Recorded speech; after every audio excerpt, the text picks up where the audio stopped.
हरे कृष्णा, राधे राधे। प्रिय श्रोताओं, आज हम सुनेंगे गंगा सप्तमी के व्रत कथा और उसकी पूजन विधि और स्नान दान के बारे में। तो प्रेम से बोलिए गंगा माता की जय हो, भगवान भोलेनाथ की जय हो और माता पार्वती की जय हो।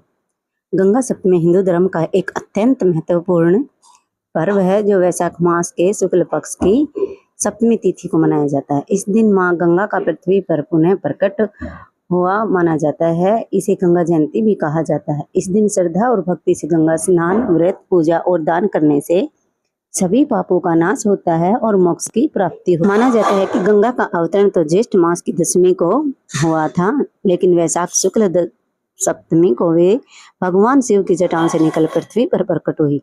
इसलिए इस दिन गंगा को गंगा सप्तमी के रूप में मनाया जाता है। इस दिन गंगा स्नान करने से सभी पाप नष्ट हो जाते हैं और व्यक्ति को पुण्य की प्राप्ति होती है। जो लोग गंगा नदी नहीं जा सकते वे घर पर ही गंगा जल मिलाकर स्नान कर सकते हैं और माँ गंगा का ध्यान कर सकते हैं। व्रत की और पूजा विधि। गंगा सप्तमी के दिन प्रातः ब्रह्म मुहूर्त में उठकर स्नान करना चाहिए। यदि संभव हो तो गंगा नदी या किसी पवित्र नदी में स्नान करें। स्नान के बाद स्वच्छ वस्त्र धारण कर गंगा माँ की पूजा फूल, धूप, दीप, अक्षत, फल आदि अर्पित करके करें। गंगा जी के मंत्रों का जाप करें। इसके बाद व्रत कथा सुननी या पढ़नी चाहिए। दिन भर व्रत रखें और शाम को दान पुण्य का कार्य करें। गरीबों को अन्न, वस्त्र और जल का दान करना अत्यंत शुभ माना जाता है।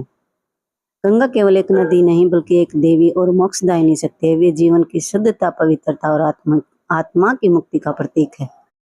कथा। प्राचीन समय में राजा भगीरथ हुए जो सूर्य वंश के महान और धर्मात्मा राजा थे। उनके पूर्वज राजा सागर ने एक बार अश्वमेघ यज्ञ किया। उस यज्ञ का घोड़ा इंद्रदेव ने चुरा लिया और कपिल मुनि के आश्रम में बांध दिया। राजा सागर के 60,000 पुत्र उस घोड़े को खोजते खोजते कपिल मुनि के आश्रम पहुंचे। उन्होंने बिना सोचे समझे मुनि पर चोरी का आरोप लगा दिया और उनका अपमान किया। इससे क्रोधित होकर कपिल मुनि ने अपनी तपस्या की शक्ति से सभी पुत्रों को भस्म कर दिया।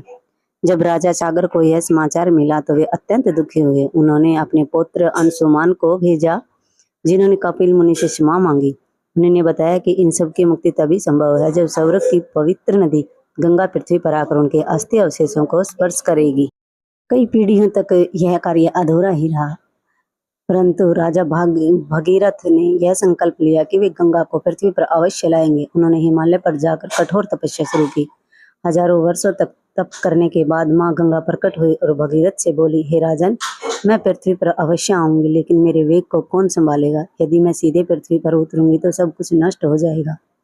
तब भगीरथ ऋषि ने भगवान शिव की कठोर तपस्या की। भगवान शिव प्रसन्न हुए और बोले, हे भगीरथ, मैं तुम्हारी सहायता करूंगा। मैं अपनी जटाओं में गंगा को धारण करूंगा। इसके बाद माँ गंगा स्वर्ग से पृथ्वी की ओर उतरी। उनका वेग इतना प्रचंड था कि वे सीधे भगवान शिव की जटाओं में समा गई। शिव ने उन्हें अपनी जटाओं में रोक लिया और फिर धीरे धीरे पृथ्वी पर प्रवाहित किया। इस प्रकार गंगा माँ का पृथ्वी पर अवतरण हुआ। भगीरथ उनके आगे आगे चलते गए और गंगा उनके पीछे पीछे बहती हुई उस स्थान पर पहुंचे जहाँ राजा सागर के पुत्रों की अस्थियां थी।